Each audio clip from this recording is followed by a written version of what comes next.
On siis vielä ratkaisematta, mutta Michael Schumacherin osakilpailua voittoa juhlitaan täällä Monzassa vielä pitkään.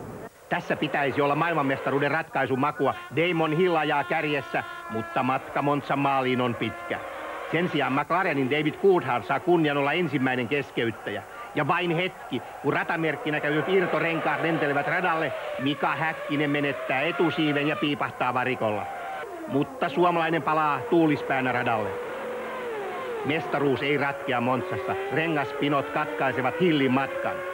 Keskeytyneitä on paljon ja ikävä kyllä Mika Salokin kuuluu tähän joukkoon. Takana on vasta 9 kierrosta.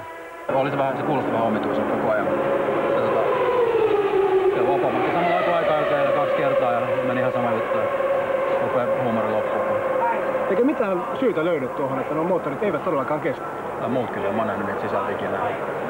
Rengaspinot nousevat päärooliin. Eddie Irvine rikkoo eturipustuksen Ferrarista ja keskeyttää. 31 kierrosta on ajettu, kun johdossa oleva Jean Alesi piipahtaa tankkaukseen. Schumacher siirtyy kärkeen. Sumin johtopaikka on vain kerran tipalla. Saksalainen osuu rengaspinoon. Kilpailun jälkeen mies itsekin ihmettelee, mitä tapahtui. Yeah, that was a stupid moment. I mean, I knew I had a lot of time advantage and I got told by the pits, take it easy for the brakes. And as I started to take it even easier as compared to before, I got a little bit unconcentrated and hit this tire. And I was very surprised that I did. I didn't think I would. I thought there would be enough space, but apparently it wasn't the case. So I was quite happy that nothing got damaged and could finish. Kun Schumacher kiitää voittoon, Ferrari-fanit saavat aiheen juhlia. Tuntuu kuin kaikki 200 000 katsojaa kertyisi maalikorokkeen eteen. Alesi on korokkeella toisena ja Häkkinen sijoittuu tyylikkäästi kolmanneksi.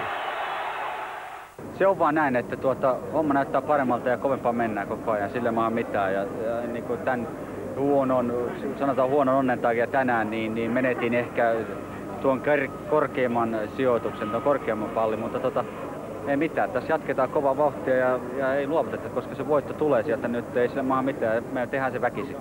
Ainakin kierrosajoista päätellen, niin olisitko päässyt tänään paremmalle sijoitukselle? Kato, mutta mä olin kauan blokattuna näiden kierrosohjattavien takana. Mä en päässyt millään ohi niin kuin Petro Dinesistäkään. Mä olin juttunut sen perään. Ja mun menettiin hirveästi aikaa siihen. Tässä kaikki tällä